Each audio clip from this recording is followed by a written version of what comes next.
So years ago, I brought up the robots because now I could come into you and say, hey, for half the price of what you're currently paying, I could give you a robot that does the same thing that the guard does. Now I'm not trying to kill the guard position, all right, or take jobs away from the employees, from people. I'm just trying to create business. Because at the end of the day, the robots work for you. That's an extension of the guard, right? The robot, you tell it, you give it the parameters. This is what I want you to do. I want you to do light inspections. I want you to rove around the property. I want you to make presence your number one key. Presence deters. You deter, you detect, right? So in this case, if I have the guard in place and I'm charging you half of what you're currently paying, your return on investment's already there. So as a client, your ROI is up, your 95.5 is up, your bonus is going to get there.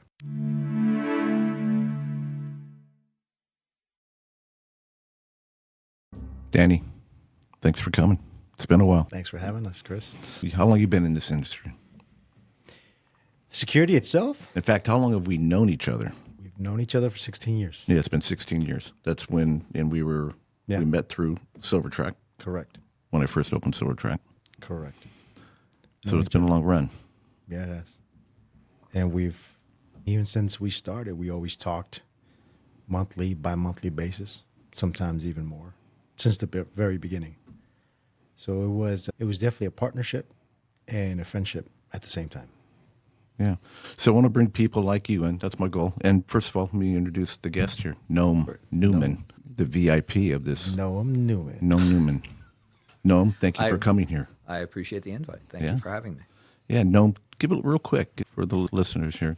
Give us a little bit of your background. Sure. So I've been in the real estate industry essentially my entire career, from the investment side and from the operator side. So I report directly to ownership traditionally. I've worked in family office environments traditionally.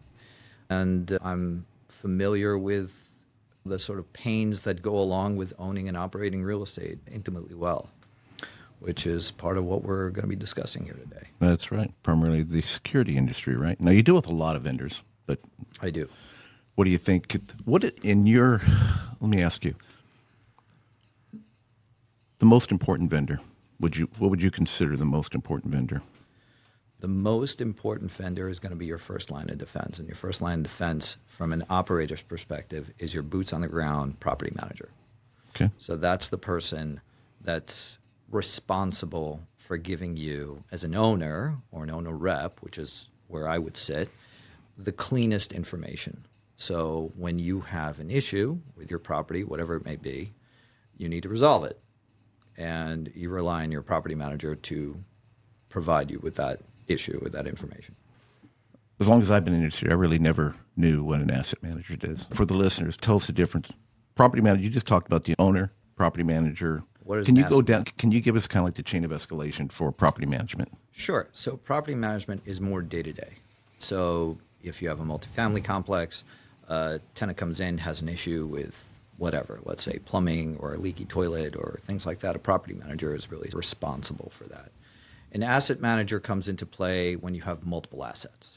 So if you have sites across a geographical region, sometimes you would have an asset manager so that regional and property managers would report into an asset manager, and then that individual reports to ownership. And the reason for that is because there's a separation between day-to-day operations and forward-thinking forecasting, right? So it's not really fair to put a property manager in a situation where they have to think 5 or 10 years down the road, or when the loan is coming due and the steps that you need to take on year 1 to be prepared for a refinance in year 5. And that's where an asset manager would come in. Okay, so you're working with multiple communities within the property management group, typically, or just one? Multiple. Okay. And you're keeping tabs on when, certain financial structures are due, or if you have to report to multiple owners, how much each owner is making, what they're making, why they're making so little or so much, or where their tax consequences come into play. And you're an intermediary also for CPAs and attorneys and circumstances like that. Whereas you rely on property managers traditionally to interface with customers and day-to-day issues. Okay. On the maintenance side, you're responsible for that or guiding them in any way? I guide it in a way that would be, I would say, anticipatory management, right? CapEx procedures that would then reduce the amount of maintenance that would have to go into a property either 1, 3, or 5 years down the road. So if your HVAC system is working properly, right, how many years has it been working properly? All right, it's been 5 years. Things usually have a 10-year lifespan. So let's go ahead and take a look at that now, right? Understand the financial impact of that, and then start financially planning for that when there is no issue. Okay. So if you're a good asset manager, you're almost like invisible, right? The issues don't exist, right? Because you make them go away before they exist. So you're thinking way ahead of time. Yeah.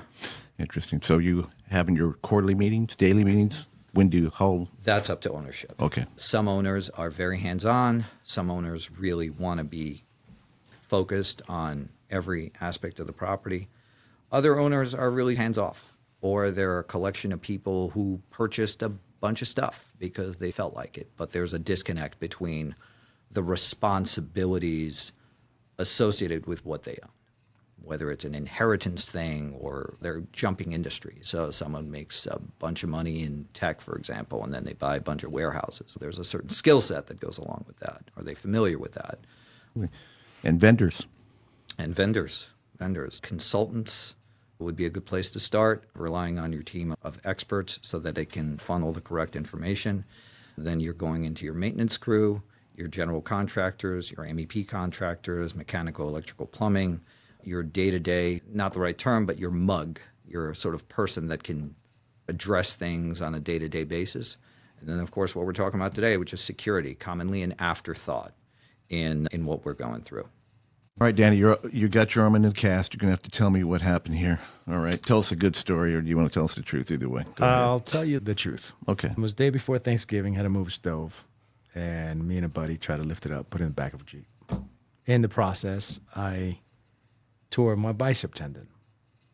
So I had the torn bicep tendon for about just under 8 weeks, because I guess if you go over 8 weeks, they have to use a cadaver tendon. And if they do that, then you got to take either medication for the rest of your life, because 9 times out of 10, the body rejects it. Needless to say, I still went on a contract, so I still do contracting on the side. Left on a contract 4 days after actually that Sunday, which was 3 days. 3 days after the injury, and worked for about 6 weeks, came back and had an MRI the same day I came back, and operation was on that Friday. So you got to see your muscle up in your arm? Yeah. The tendon snapped. It didn't hurt. I knew something was wrong because my body started sweating. And I looked down and I saw the little gap between my bicep and the elbow. So right there, I knew something was wrong. So I went to the VA hospital, and yeah, they told me I had a torn bicep tendon. But you came close to needing a cadaver because you went to the contract, right? Yeah, it was just, I couldn't say no to the contract or cancel. Yeah. Because your name and reputation in the contracting world is everything. So since I was already committed, I couldn't just bail 3 days prior to the contract starting. So did that, came home, had this taken care of, and the surgery was a lot worse than what the actual injury.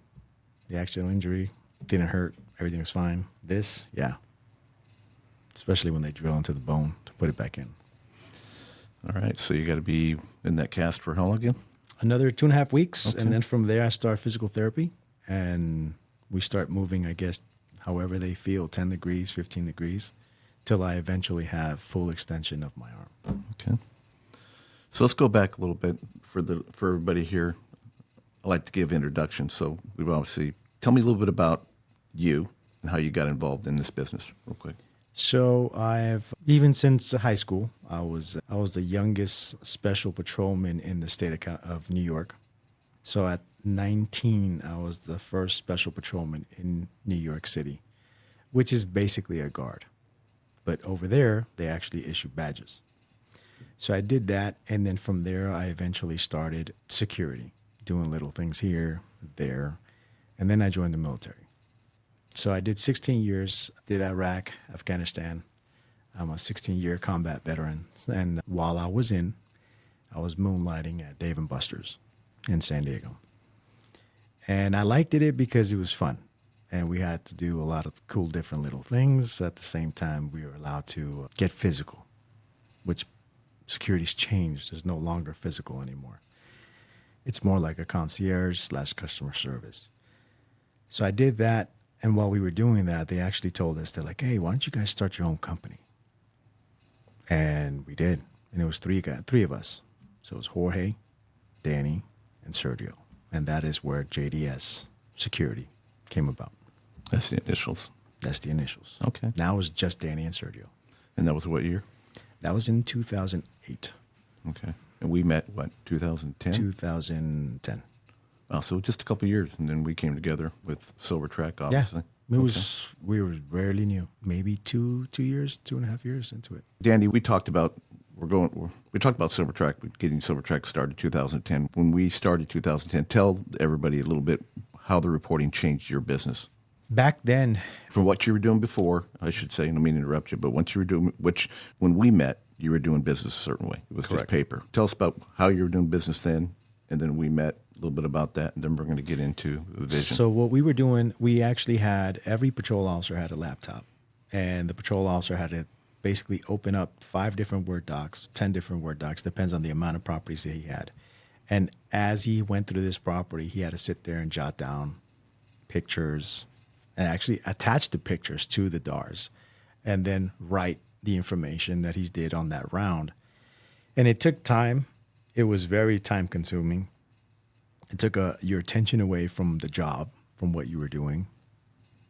Or you had so we did it that way, or you would take all your pictures, take all your notes, and then you rush back to the office and sit in front of the laptop and edit everything and make sure you get that in by the time you get off shift, which was 5:30, 6 o'clock in the morning.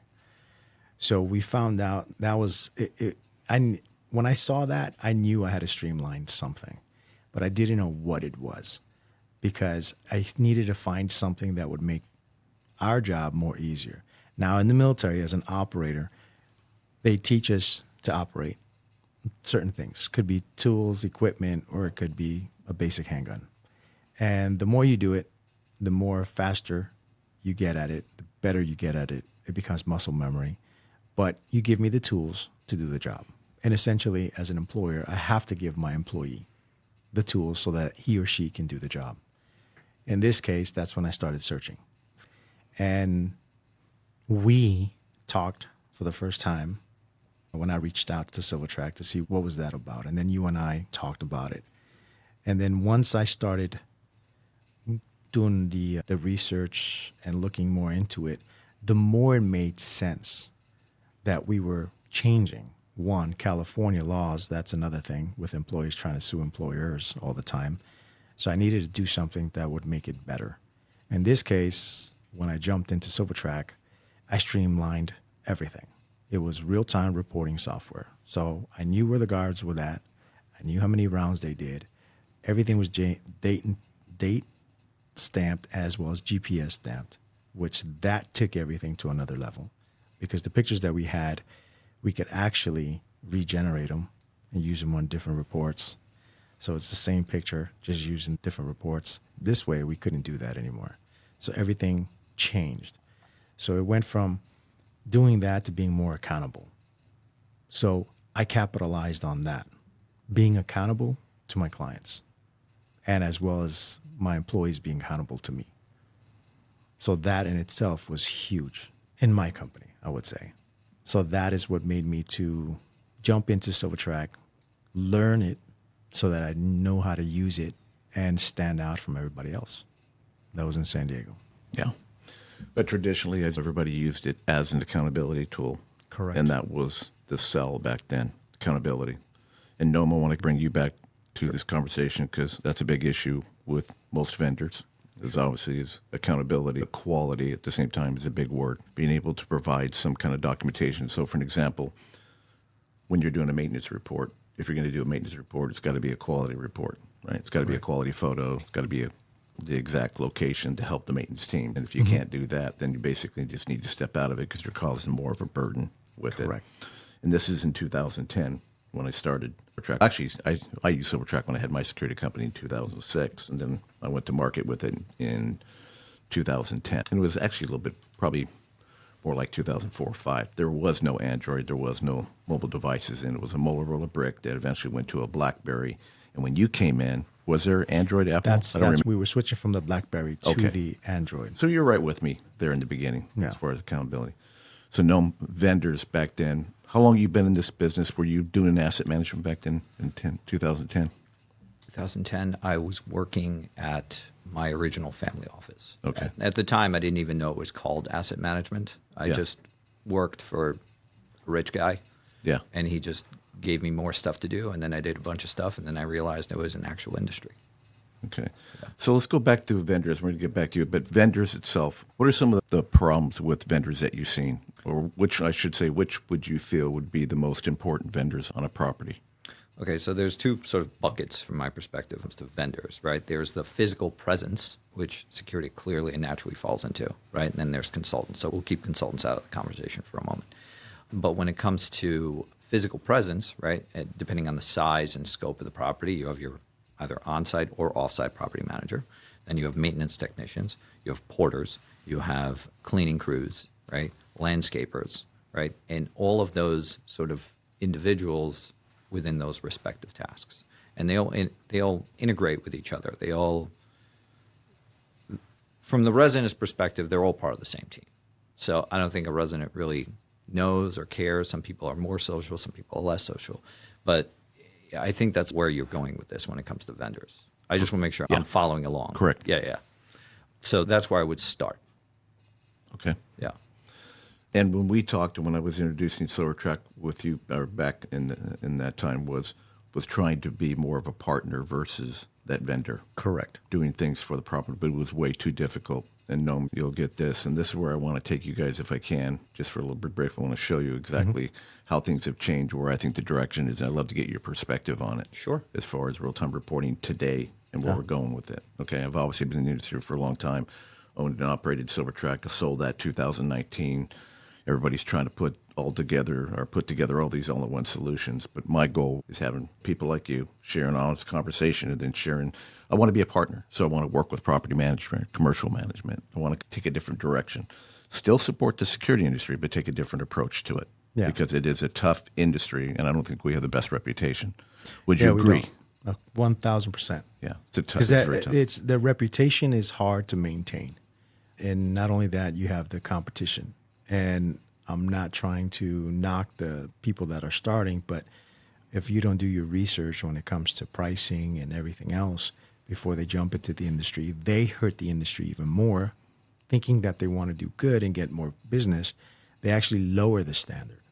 So instead of maintaining the standard industry, you lower it. And when they lower it, it makes it harder for everybody else. Because it's costly, right? Yeah, it is. Especially today. Insurance has gone up. Everything. Work comp's gone up. Insurance, general liability.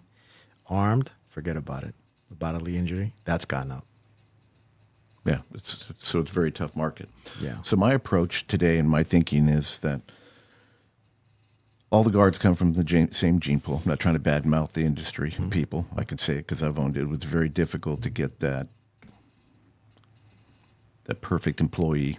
Not when I say perfect employee, just to retain them for any length of time. We're paying minimum wage half the time because the property or the client doesn't have a big budget. We really haven't proven ourselves for what we've been asking outside of visibility, responding to disturbances, writing your paper tickets in the parking lot, just talking more around the multi-housing.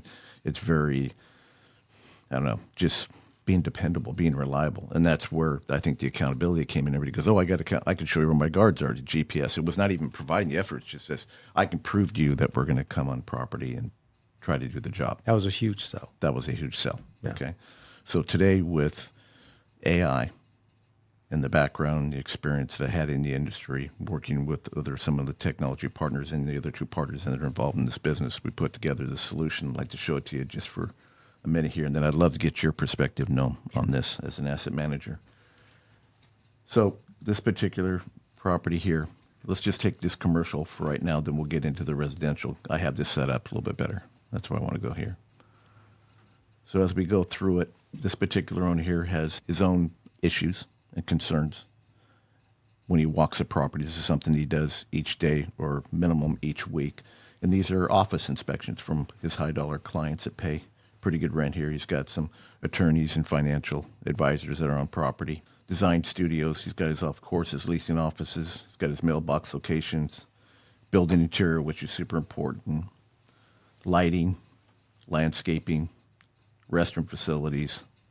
We've got cameras that are on the property that are obviously AI. I put those actually on the property to show the program for him as well. These break down exactly. In other words, when somebody's walking on the property, he can tell if it's a UPS driver, if it's a dog, or somebody left a package. The AI takes it and breaks it down and says, hey, your probability of this being a problem is 80 or 85%. And it alerts the operator that's looking at the camera. And of course, it gets smarter each day, each month. That's the other challenge with the industry, by the way, is that there's simply not enough time to focus on these things. Okay? And the larger the property is, and I hope I'm not stepping on anybody's words here, right? Is you're so worried about your collections. You're so worried about your online reviews or your insurance inspection or your property inspection, things like that. As an owner or as an operator, the larger the property is, you don't have time for this. Yep, this is great. So you don't, like, this is great. I understand how to interact with softwares, and I'm certainly not an expert, but if you give me enough time, I'll focus it and learn it, and that'll be fine. But this is not the primary thing I should be doing in my sort of world. So you need to rely on people that do it well and are disciplined in following through on these things, because that's what you're relying on. That's why you're paying them, right? I'm sorry to be so candid about it, right? Yeah. God, I can't get into this. It's not. It's okay. If I'm dealing with this, it's already a loss, right? It's already an issue. Someone didn't do their job. An attorney contacted me. A city inspector sent me a letter. Like it already got to that point. The value is getting ahead of those things. Right? That's good. No, that's terrific information. No. So let me ask you, as an asset manager, totally makes sense. Yeah. Do you see the advantage in this? Now, we haven't gone into the property management side, but it's the same thing. Distance, right? It shortens the distance of time that one would have to address a given task. A thing happened, and I have to make the thing go away. Right? Now I have to make a lot of things go away, or I have to call people back or address whatever it is, right? And you have to be responsive, and you have to conclude matters, right? And this shortens the amount of time that one would have to deal with it. So from a sort of operational point of view, from the security perspective, or from any business operator, it doesn't necessarily have to be security. We're discussing security today, but this is very applicable. It makes perfect sense. I'm following it completely. So obviously, this applies to, like you just said, property management. It could really go for any vertical. I could even get the maintenance teams involved if they wanted to. They have their own tools, of course, but if they were walking on the property, it'd be so simple to apply this with them to record, whether it be a conduit inspection or irrigation inspection. When they're walking, they saw something in the property, it could apply, because what we're doing is I'm wanting to sell this to help the property management companies get set up in this as they're kind of like their broker of the software, and then I bring the vendors in. I don't need it until I need it. Gotcha. I could go, for example, if I was operating a large portfolio of properties for 24 months, there would be months. If I'm doing my job well and you're doing your job well, you and I don't even talk to each other. You're conducting yourself properly. I'm operating. I'm reporting to ownership, and everything's fine, right? But randomly, I get a letter in the mail from some random attorney that 9 months and 12 days ago, Mary slipped and fell on the sidewalk, and now she's suing me for $1 million. Now it's my problem, right? And now I have to explain that to the owner, and the owner's going to be like, don't talk to me. That's why I hired you, right?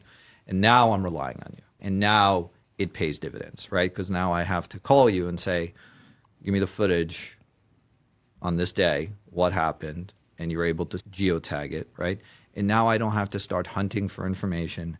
I don't have to start retaining a multitude of attorneys to address whether it's a workers' comp thing or whether it's an engineer and maybe the sidewalk was faulty. And I don't have to go through all of these steps in order to prove that something did or did not happen. Sometimes they're legitimate. A lot of the times they're not.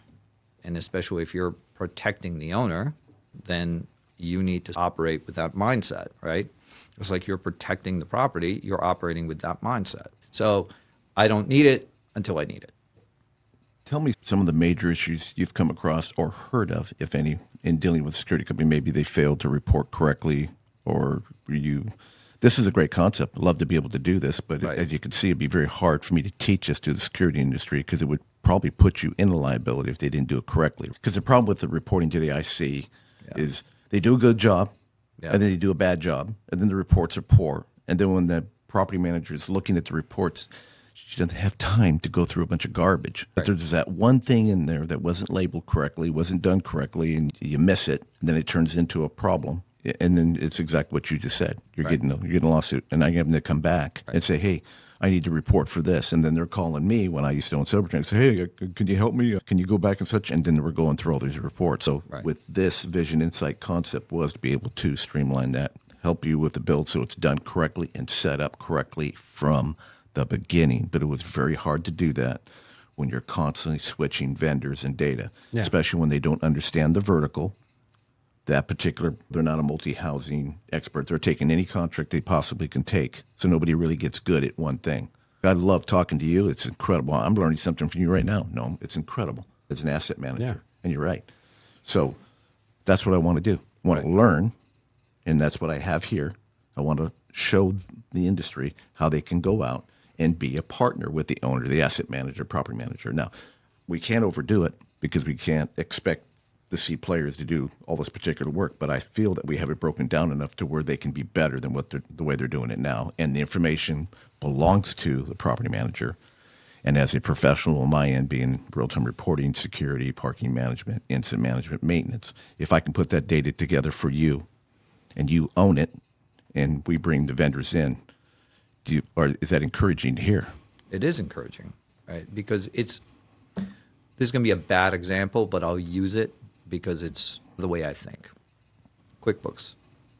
Most businesses use QuickBooks. If you're talking about the real estate and sort of property management space, you'll have RealPage, you'll have AppFolio, Yardi. These systems are legacy systems. Once you're married to one, if you want to switch, forget it. You're going to have a nightmare switching over from one platform to another because you're uploading all of your data, whether it's marketing, accounting, vendor relations, all these things are integrated, and it's specifically for real estate. All these programs are tailored for real estate. Yep. So if you're able, and if we're speaking in real time, is there a way for you to plug in this software into a Yardi system or into a RealPage system? Because it's a cost of doing business. I'm not going to not pay Yardi because if I don't have Yardi, I'm lost. I can't do my financial reporting. I'm the owner. I'm asking you, what did we pay 12 months ago for landscaping every month, and why was it high on this specific month? I don't have that information in my brain. I'm going to have to go get it, and it's my job to make sure that information is in the system properly. So in that same comparison, when you're looking at this, what happened 9 months and 12 days ago? I don't have that in my brain. I'm going to go have to find it. But I'm not going to not pay to always need that information if I need the information. Yeah. Okay. So I think we're on point. No, I felt we were on point. Yeah. And that's where, again, and it's sitting down too with obviously a property manager that has time, or an owner or an asset manager. Who should I really talk to? Who would really want to talk to me about this? The culture of every real estate company is just different, right? So sometimes you would have a partnership. Sometimes it would be a family office. Sometimes it would, and I've never worked for a Greystar or Blackstone, any of those large organizations, and how they operate. I have no idea how they operate. But it's really the culture of the organization. Right now, the entire industry is going through an existential crisis.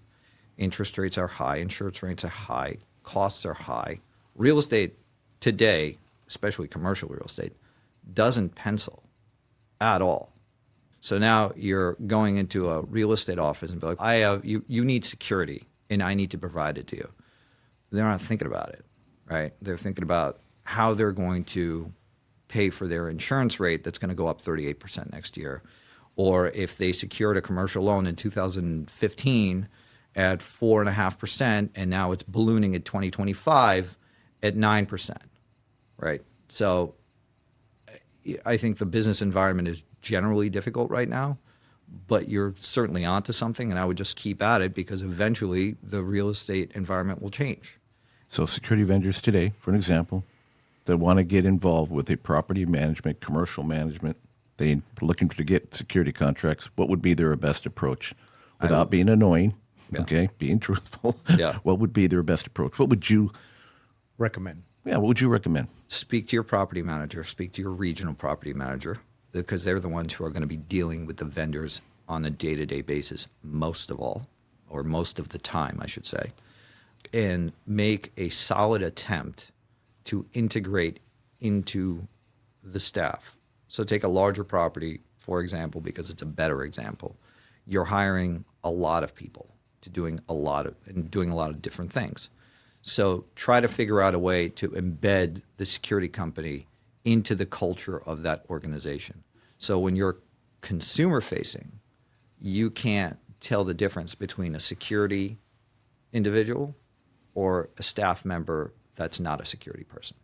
And if you're able to figure that out, that's the recipe that I would go. So tell me if I'm correct with this. I've told them in talking to security companies and consulting with them, so you need to be the ambassador. You need to be a part of that team. Yep. Just as you mentioned. You need to do it with your existing customers. Don't try to go out and knock on the door, cold call on a property manager, try to convince you're the next best slice of bread for the market because the industry doesn't have the best reputation. Do it with your existing clients. I'm trying to bring them aboard to show them how they can partner, learn about the client to do exactly what you just said. That's the original goal. So business should come within your own business as referrals without being annoying, right? Yeah. And you have to do something more. Yeah. You have to do something more. That's where the industry is going. You have to do because they're reducing staff themselves. They're going to AI, right? They have properties. to. Yeah. Yeah. Every business has to. I look at it from a real estate perspective, but I would imagine it's challenging in every industry. And they're all going through the same thing. How do we reduce costs? My thing is literally after COVID, it's always been building partnerships. Business has always been about building partnerships, but more so after COVID, because the sales they stopped. No one was trying to switch.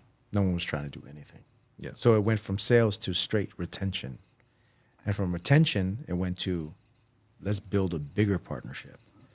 And those were the years where we were able to establish more partners within our portfolio of all of our clients that we had. Was because now we had to face either you face the change or get wiped out. And which way are you going to go? So now we've been working with you for a while. You know how we are. You know our accountability, right? At the same time, our customer service is always there. Now we had to change to create that partnership.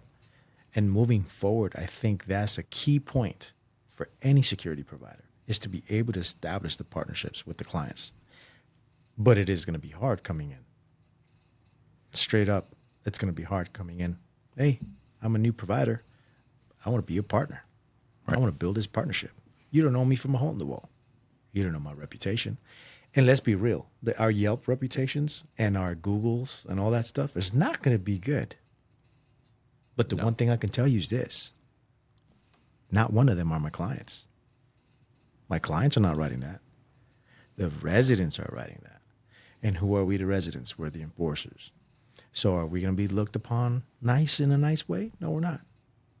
Because we're always the enforcers. But the clients are not writing it. So that's a different story. Yeah. And it's just the dilemma that we have to deal with in today's changing world for the security environment.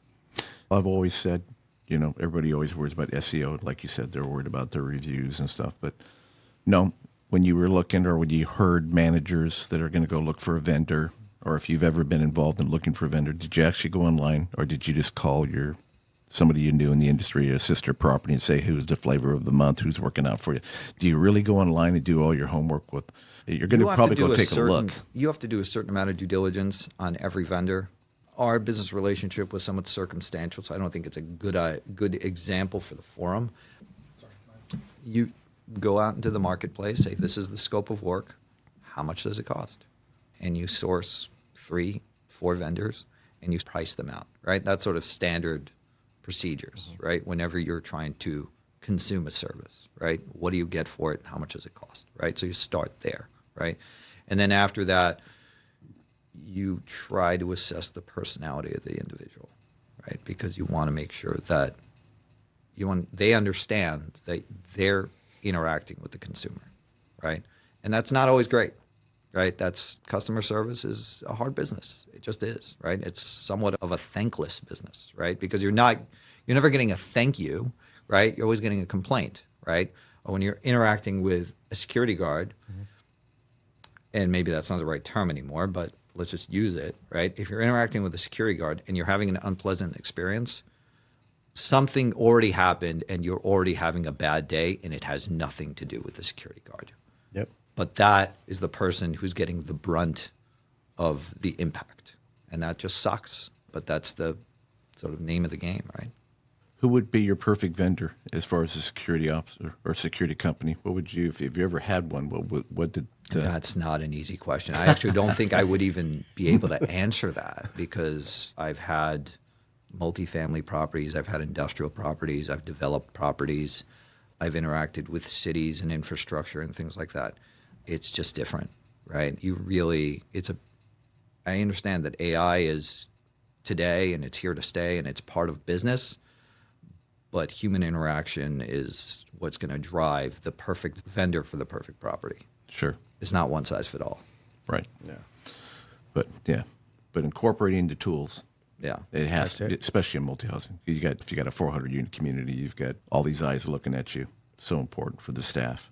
Yeah. Employee retention. As far as for the security industry. Yeah. Because once again, I'm not going to try to blame it into COVID, but COVID changed the industry big time. I think every industry. Because now no one had to work. And the people that wanted to work now didn't have to work. So now we are in a economy that's trying to change from the mentality that it was 4 years ago, where, hey, I don't have to work and still get paid, to now I have to work because I'm not going to eat. I'm not going to get paid. So within the last 4 years, retention, to me, it went from 10% to probably about 25%, 30%. And then you had the people that were just trying to fill in the box. I'm on unemployment. I'm not trying to get off unemployment. I just want to fill that check in the box. I'm here. Don't even interview me. And you're like, really? You're wasting my time. Don't even waste my paper. So with that, as an employer, I had to look at different things. So now I'm giving bonuses for things that you're supposed to already do. You show up to work, you get a bonus. You wear your uniform good, sharp, you get a bonus. No complaints about you while you're at work, you get a bonus. This should be normal. I come to work, I do my job, and I go home, right? If I wear my clothes good, because let's be real, we have 10, 15 seconds to interact with someone and just for them to look at you and see what kind of individual you are. Are you a top-notch individual? Are you a mediocre person? You know, and let's be real, guards, again, we don't have the best gene pool, right? So you have literally, I train them, you have 10, 15 seconds at the very most to talk to somebody and see how that conversation is going to go. And if I'm walking up to you with my uniform looking like I just came out of the dirty hamper and my belt is below my butt crack, how are you going to take me responsible? How are you going to take me seriously? You're not. You can't. And if I come up to you, hey, what's going on, man? What's up? That's not professional. And I literally tell everybody, you have to be able to talk to people, right? You have to treat people how you want to be treated. Security's changed from muscle to more concierge, security-based industry. Yeah, and that's the biggest. That's part of the frustration because today everybody's on their phone. They don't even know how to communicate. Yeah, tactical communication, just communicating with anybody. They don't even have that skill set anymore, and it's only going to get worse. And then, so how do I be a partner? Again, it goes back to what we're trying to create here. How can I really be a partner? Be one phone call. In the relationships that I have with some of the regional managers, they say, Chris, I just want to make one phone call. I need quality, and I want to be able to make one phone call and get the problem resolved. That's who I'm really looking for because you guys come and go. Mm-hmm. I need to make sure that the pools are locked up, my amenities are handled correctly, the inspections are done when something's broken. We need to get on top of it. This is a resort community almost type environment. We have a lot of people paying a lot of money. They expect the equipment to be running. I got to know about it if there's something damaged. I can't have anybody floating at the bottom of the pool. If you see furniture in there, if there's glass, I need to have your team has to be doing their thing. They have to understand it. Yep. It's very important. The lockups from the disturbances to, in addition to a lot of the problems with parking that we have. And I've always said parking's a whole animal itself, but the industry obviously is growing to a certain degree. There's going to be a need because the police are falling down. No, I'm going back to you. Is security going to increase, or do you think they're going to decrease their services? What expectations do you think? Where do you think the commercial market's going to go? Is it going to go, I want to use cameras, because really the guard company can't do anything?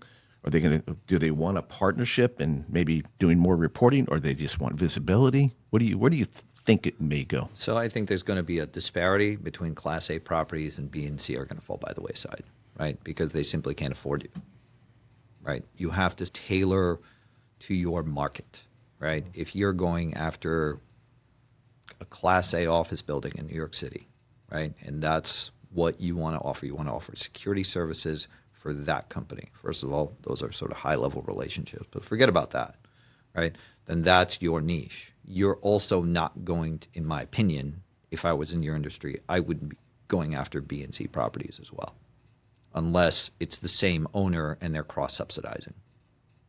If it's separate owners and someone specializes in self-storage facilities in Newark, that's a very different budget, and they're not going to really pursue those services. I don't think they can, especially smaller operators. And there's a lot of them, right? So real estate accounts for what? At least 50% of tax revenue in a given year in the United States. So it pays out a lot. So there's only so much I think it's going to be able to absorb in the foreseeable future. But I think as a service, I think it's going to be more desirable. And eventually, yes, I could see the argument, and this is a little bit outside of my level of expertise, I could see the argument where it becomes essential in blue states. Yeah. And the thing is, as a security provider, do I want the A tier? Yeah. But the B and C tier is also there. And though minimum wage and all the bills are starting to rise, ain't nobody going to pay $40 an hour for a guard. Unless you're doing the high threat protective services and everything else, then that's when you're looking at $50, $75 an hour. Executive protection, $75, $100 an hour. But to be a guard and to go to that realm, you have to have a lot of training, and you got to have the background. You can't have a normal security guard go from being a security guard to executive protection, and then from the executive protection to do more high threat protective services. It's completely different. Yeah, But as an employer, I got to look at how I could still create the partnerships while at the same time still make money and diversify my portfolio of income coming into the company. And that's where I brought up the robots. So years ago, I brought up the robots because now I could come into you and say, hey, for half the price of what you're currently paying, I could give you a robot that does the same thing that the guard does. Now I'm not trying to kill the guard position, all right, or take jobs away from the employees, from people. I'm just trying to create business. Because at the end of the day, the robots work for you. That's an extension of the guard, right? The robot, you tell it, you give it the parameters. This is what I want you to do. I want you to do light inspections. I want you to rove around the property. I want you to make presence your number one key. Presence deters. You deter, you detect, right? So in this case, if I have the guard in place and I'm charging you half of what you're currently paying, your return on investment's already there. So as a client, your ROI is up, your 95.5 is up, your bonus is going to get there. As a security firm, now I'm making more profit. I'm not having to worry about work comp, payroll taxes, payroll. I just got to make sure that this robot keeps operating. Yeah. And I got to pay. Now I can pay the guy who's watching the robot good money. So it's a symbiotic relationship Correct. between your staff, who you rely on, Correct. and who are being responsible and getting their bonuses for standing up straight. Exactly. And the robot. And you're Correct. taking the job away from the person who's wasting your time and Correct. wants to remain on unemployment. Or Yeah. the client that doesn't have the budget. Because if he doesn't have the budget, I give him the robot. But now I can give the dispatchers good money. I could give my patrol officers good money. Because you're the ones who are, now I'm creating retention within the company. Yeah, see, that's a topic and Noam, I want your perspective on this in a second here, but it's exciting. I think it's exciting about the robots. But the reality is I'm thinking as an owner, okay, what's the robot going to do? Is he going to lock up my amenities? Can he do that? Okay. He's going to be a sense. Hear me out. He's going to be, okay, he's going to provide visibility.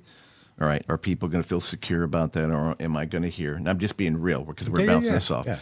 Are they going to, does that robot got a camera? Is it looking through my windows? Correct. You know, what is it going to provide me? It's going to go in the corners where the security officer teams won't go. So I have a high transient, a lot of people, homeless encampments on the property in the north corners. It's a constant problem.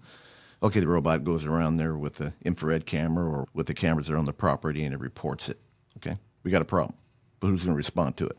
So it'll have to be a patrol officer to come out and hopefully, or you call the police, which aren't coming, right? Mm-hmm. I'm trying to think. I really like the robot idea, but I think it's for resort. Do you feel a property? Let's talk about an A property. They might think it's really cool, the cool factor, to have There's something. multiple things. You remember how we had the conversation when I started the video surveillance as a service? Yeah. So 12 years ago, I was the first company in San Diego to do video surveillance as a service, I think in California.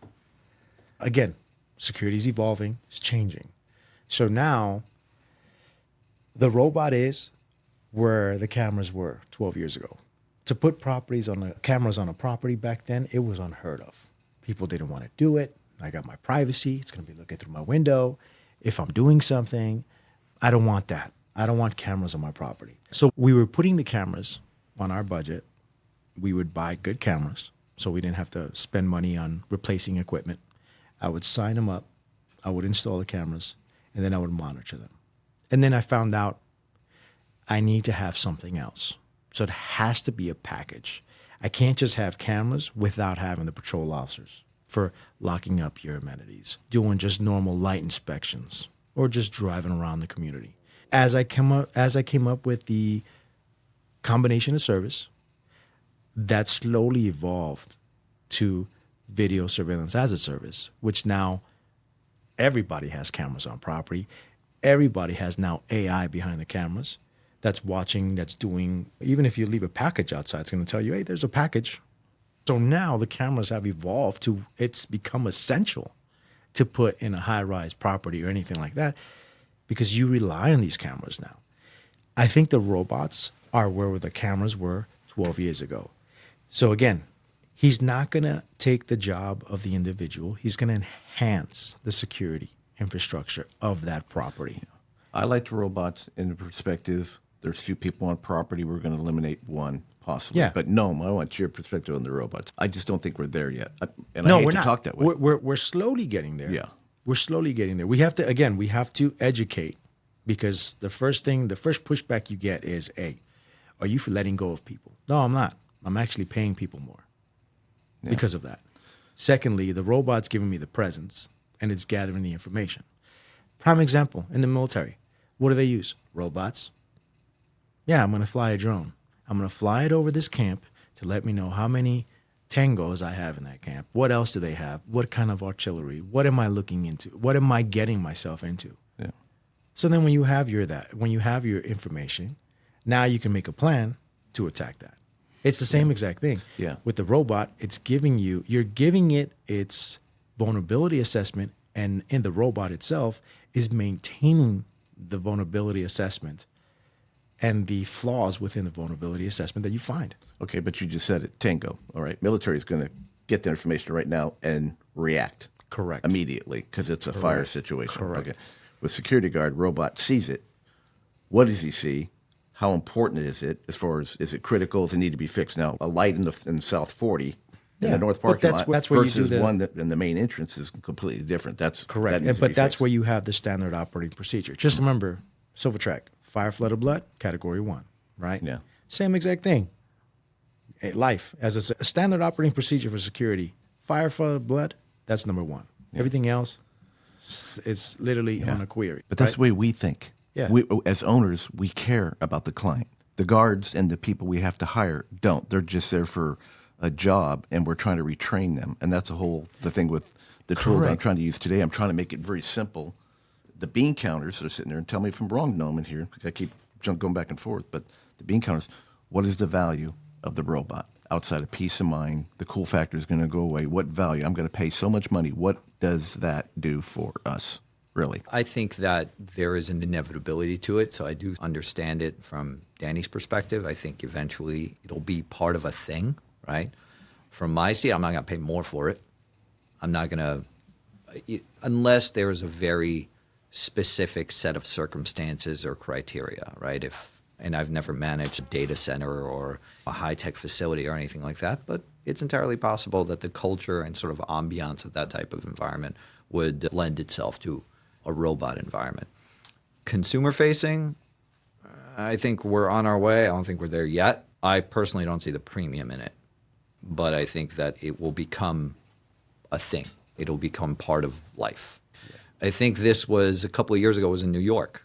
They introduced something like this in New York. They rolled it out last year in Times Square. Ended up on the subway tracks, didn't it? Of course, because you know how our people are. Okay.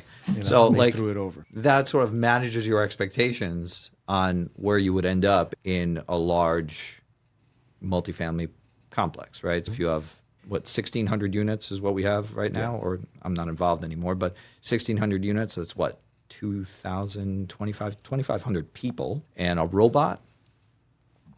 I don't know. They'll probably get upset until eventually they'll stop getting upset. But it's you have to look at the application and the robot. I can't just sit there and go to any property and say, hey, I'm going to give you a robot. Right. No, right. I have to look at the application. I'll give you an example. They have robots that'll clean your bathrooms now. For porter services, have the robot clean bathrooms all day long. Yep. I'll give you an example. There's another robot out there that's called the Colab. It's made by Kabam. And this is a smaller robot. You actually seen it in restaurants, a different version of it that goes around and delivers the food. A little server thing. Exactly. Yeah. It brings it to the table, serves it. This robot literally can take the elevator, go up to the 10th floor, right? Hey, there's a loud noise complaint. You send it on a mission. Hey, go to the 10th floor. There's a loud noise complaint. The robot goes up to the 10th floor, goes outside the unit, and is recording. Yeah. No, there's nothing here. Oh, okay. Or here's another one. Hey, they dropped off the Uber. Where's that going? To the 15th floor. Okay. 1501. Okay. Put it in the little locker in the back. Send that on the way, and he will go to 1501 and call the residents. Hey, or text them. Hey, I'm outside with your food. So as far as looking at the practical applications as a security provider, I need to do that before I could even recommend a robot. My thing is, what I do different before I go into any contract, I like to do vulnerability assessments. Now, it's something that's, to me, it's easy. To other individuals, it's hard. It's time consuming. But to me, it pays dividends in the back end. Because if I know what kind of property I'm getting into, and if I know what your problematic areas are, right, and I know what your issues are, and then I see things as a security provider that your normal security person won't see or won't catch, then I know how to secure your asset and your infrastructure. And that to me is everything. Because if you do a proper vulnerability assessment, then I know what to do on your property and how to implement it. Yeah. Yeah. Again, it's all property related. Yeah. A, B, C. Literally. Everybody's doing different. Some people are doing patrol. Yeah. Some people are doing standing, then they're doing commercial, then they're doing schools. Nobody has perfected one vertical market. No. So the idea is to understand your client. My goal, understand your client, get with your client, become a partner, talk to them. You should be able to get business from the existing client. I would say if you want to do big things, you got to do little things well. Amen. So if you're having a conversation with an existing client or pitching a new client, say, let's take a walk. Walk around. Make sure every door is locked. I guarantee you're going to find a door that isn't locked properly. We did this with one of your team members. Let's walk around. I noticed on these 5 doors, there was a little piece of metal that was missing on the latch. So if you just replace that, the door will lock more effectively. It happens, especially on larger complexes. There's a lot to miss, right? Nobody's perfect. It's okay, right? But hey, as a security provider, you should probably lock those doors, right? And that is a great, I think, segue to establishing trust and establishing a relationship, right? And you build on those things. That's how I would approach it. Okay. Danny? I took it away from you, didn't I? No, it's one of those things where you have to have a good combination of everything, a little bit of everything, right? Jack of all trades, because you have to be able to look at a property and look at it from different avenues, right? And just see what can work for the property and what doesn't work for the property. And what works for this property may not work for this property. And then you got to worry about the managers. The manager, hey, this manager is completely different from that manager. This manager is more personable. This manager is more, leave me alone. So you have to be able to flex when and how it's needed. That's it. Literally, you have to work with your client. You have to understand your client. And at the end of the day, one thing that I've learned, because just like we have turnovers, the client has turnovers. My thing is I maintain the infrastructure and the security and integrity of my client. Managers come and go, unfortunately. Maintenance managers come and go. And they may change everything while they're there, but then the next one comes and changes everything. And then the next one comes and he may have a preferred vendor, and then you're out. Yeah, yeah. And then I'll close just for vision purposes. And we had a discussion about it today and where we're reporting today. So you've used a lot of the reporting tools. I know you were a client of mine under SilverTrack, but with the new tool that I'm introducing with the partners, what do you think of it? How's that helped you today, do you think, from what you were getting from SilverTrack, some of the advantages, things you like? What I like more is about the way it funnels and the reporting system on a daily activity report level. How I can just come in and I get a quick synopsis of what's going on the property. So I open it up. Oh, okay, this happened. I like that because before I'd have to look through every issue to see what really happened. Or I had to look for my category ones. Hey, fire, flood, or blood, what's going on? Okay. Then you read it. This actually gives you a quick snapshot of the night, how it went. Now from there, I can look at my level ones, which in this case are they have the colors, right? So then I look at it, and then from there, go to the next one, go to the next one. And then if I have to, then I look at the bottom ones, but most managers are not even going to look at the bottom ones. I don't look at the bottom ones. I look at the main ones. Once I look at the main ones, then I'm making phone calls to the managers and touching base with them. How about training? Has it helped you with training? Big time. Training is everything. And that's one of the reasons why I started the training academy back 12 years ago, 13 years ago. No, I'm sorry, 14 years ago. Was because of that. Constant training. Again, give me the tools as an operator. Give me the tools. Give me the training that I need. And one thing that I was telling Noam when we were coming in is the guards can't tell you, I don't know what I'm doing. Because that is the number one answer that you get. I don't know what I'm doing. Oh, you're locking that door, that training video, it's there. It tells you how to lock that door, the procedures, what to do. So that right there has definitely changed within the company, has changed the training. Yeah, that was our number one thing, training. Yeah, training. Number two, anybody new coming in, brand new, your supervisors wouldn't have to train them on property. It's right there in front of them. The ability to report something quickly without leaving a checkpoint or a tour or an inspection you've already started. It goes right into the plus button, report immediately, multiple languages in their native language. Keep the enhanced note, which was critical for court. But again, improving that note, going through the 28 years of AI data information that I had being in the industry is but a not big just bonus. that. Not everybody, again, the gene pool, right? Not everybody speaks the perfect English. Not everybody writes it perfectly. So the fact that you can at least hit the microphone and talk to it, and that it'll change it and sound more professional is everything. Because what you don't want as a card is to have a report, make an entry, do a half-ass entry, and look like a bag of ass. And then guess what? They're going to use it in court. And there you go. You have your name and your bag of ass entry. Yeah. That's just going to, it makes the company look bad. It makes you look bad. And the lawyers on the other side are laughing. Yeah. So as an employer, the fact that I can train and the fact that tool adjusts the writing, the narrative, what the guard wrote is everything. Because at the end of the day, I don't want to be in a courtroom looking, yeah, that's my guard. Yeah. All right. This has been interesting. Like I said, the goal is to get the product out, to introduce it to the client base itself in a way that we can support them better. Yeah. Be a better partner. And Noam, I can't thank you enough for coming here. It's been valuable information. Love to have you back if we could sometime. Oh, my pleasure. Happy to do it. Fantastic. Thanks for inviting me. You betcha. Danny. Just look at me. I know. Thanks for coming today. Just man. look at me. Jed, thanks for coming today. I appreciate you sharing your insight into the industry and the reporting tools and everything else, and bringing Noam to the table here. No, appreciate it. Thank you for having us. Been valuable. Thank you for having us. Hey, everyone. No matter where you're watching from, if you get anything out of this, please subscribe. And most importantly, share this everywhere you possibly can. And if you're feeling extra generous, please leave us a comment. Thank you for watching.